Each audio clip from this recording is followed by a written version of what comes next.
semua yang terbaik Tuhan itu sudah sediakan bagi kita.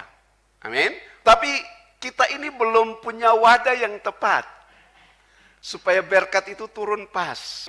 Karena itu setiap kali kita datang beribadah, memuji, menyembah, mendengar firman, kita itu sedang dibentuk, sedang dipola, sampai kita menjadi tempat yang tepat, supaya semua berkat atau semua yang ingin Tuhan lepaskan buat kita, itu tepat pada sasaran.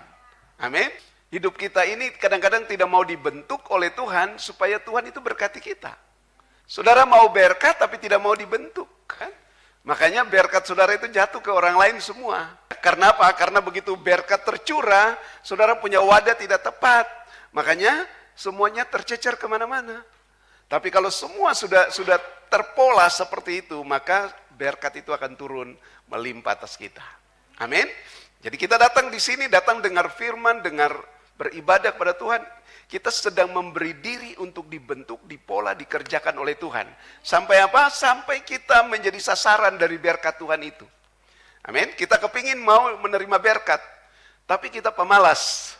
Ingat, Alkitab Tuhan bilang begini, jika engkau baik-baik mendengar suaraku yang kusampaikan kepadamu pada hari ini, maka Tuhan Allah akan memberkati engkau. Jadi berkat itu datang melalui pendengaran. Kalau malas dengar firman, jangan harap dapat banyak berkat.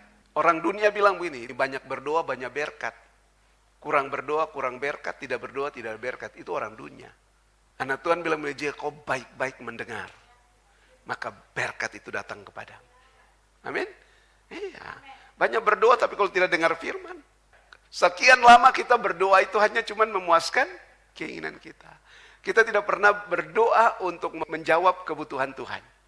Sudah waktunya kita bukan lagi minta Tuhan jawab kebutuhan kita.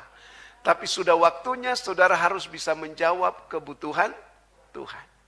Nah, Elkana dan keluarganya selalu setiap tahun pergi ke Silo untuk mempersembahkan korban buat Tuhan. Rajin ibadat. Setiap kali mereka pergi beribadah, Hana selalu berdoa karena Hana mandul. Hana tidak punya anak. Dan Alkitab berkata dari tahun ke tahun Hana pergi berdoa. Tapi Hana tidak pernah dapat jawaban. Kenapa? Karena Hana hanya berdoa minta Tuhan jawab kebutuhannya. Sampai kapan? Sampai ketika Hana tahu bahwa ternyata ada kebutuhan Tuhan yang harus dijawab. Dan waktu Hana berdoa, Hana bilang begini, Tuhan, kalau engkau berikan aku anak, maka aku akan menyerahkan dia ke rumahmu.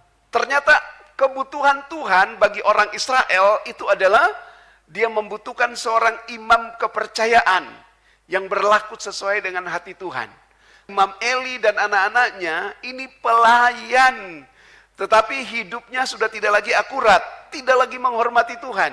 Jadi kalau Imam Eli sudah menghormati anak-anaknya dan tidak menghormati anak-anaknya tidak menghormati Tuhan, sama dengan Imam Eli juga tidak menghormati Tuhan. Tuhan utus seorang nabi untuk menyampaikan pesan bahwa Tuhan akan membangkitkan seorang imam kepercayaan. Tapi Tuhan cari siapa yang mau jawab.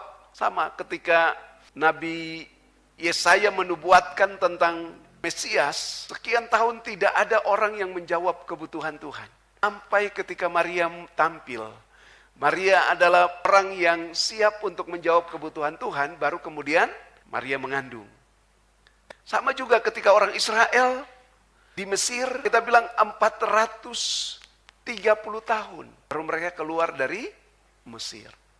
Padahal Tuhan janji bahwa mereka itu 400 tahun saja tidak boleh lewat. Ternyata orang Israel keluar dari Mesir, delay, penundaan menjadi 430 tahun. Kenapa? Karena tidak ada orang yang menjawab kebutuhan Tuhan. Musa harusnya menjawab kebutuhan Tuhan kalau Musa tidak kabur dari Mesir. Kalau Musa tidak bunuh tentara Mesir. Hana pun begitu.